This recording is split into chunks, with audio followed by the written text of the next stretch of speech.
안녕하세요. 부동산 전문 변호사 최광석입니다.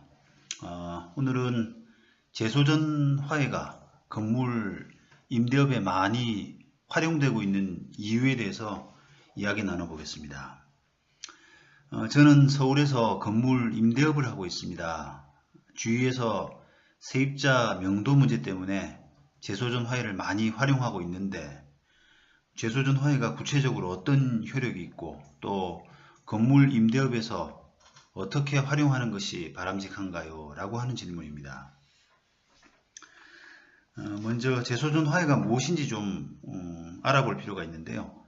재소전 화해란 민사적인 다툼이 소송으로 발전하는 것을 방지하기 위해서 소송을 제기하기에 앞서서 판사 앞에 미리 제출한 화해 조항대로 서로 화해를 하는 그런 절차를 말합니다.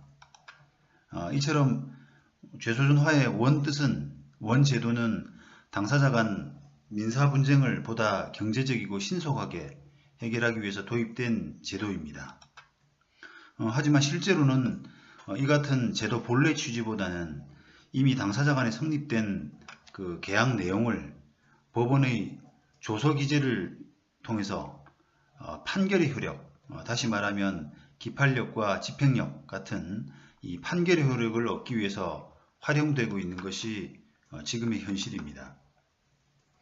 다시 말하면 재소전 화해는 확정 판결과 동일한 효력을 가지게 돼서 화해 조서를 가지고 강제 집행 등을 할 수가 있습니다.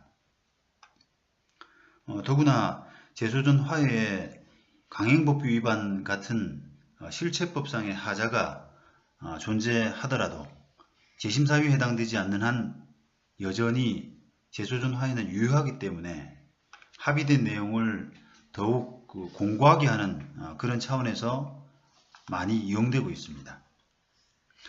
실무상으로는 건물 임대인이 임차인으로부터 미리 건물 명도 받기 위해서 하는 경우가 가장 많습니다. 임대차 계약에 있어서는 임대차 기간이 끝났거나 또는 계약기간 도중에 중도 해지된 이런 경우에 임차인이 더 이상 임대차 목적물을 점유할 권한이 없게 되는 거죠. 하지만 임차인이 이런저런 핑계를 대면서 임대차 목적물을 무단으로 계속 점유하고 있는 경우가 종종 있습니다. 자, 이런 경우에 결국 임대인은 임차인 상대로 명도소송을 제기해서 강제 집행을 할 수 있는 어떤 판결문을 받아서 집행을 해야 되는데, 법원 실무상 이런 소송 결과를 얻기까지는 최소한 6개월의 적지 않은 시간이 걸리는 것이 현실입니다. 이럴 경우를 대비해서 임대인으로서는 명도소송을 거치지 않고 동일한 효과를 얻을 수 있는 조치를 취할 필요가 있는데, 그 때문에 이 임대차 계약에서 재소전 화해가 널리 활용되고 있습니다. 접수되는 재소전 화해 90% 이상이 그 목적이라고 해도 과언이 아닐 정도입니다. 따라서 임대업을 하는 과정에서는 이 재소전 화해를 널리 활용하는 것이 경제적이고 효과적인 방법이 될 수가 있습니다.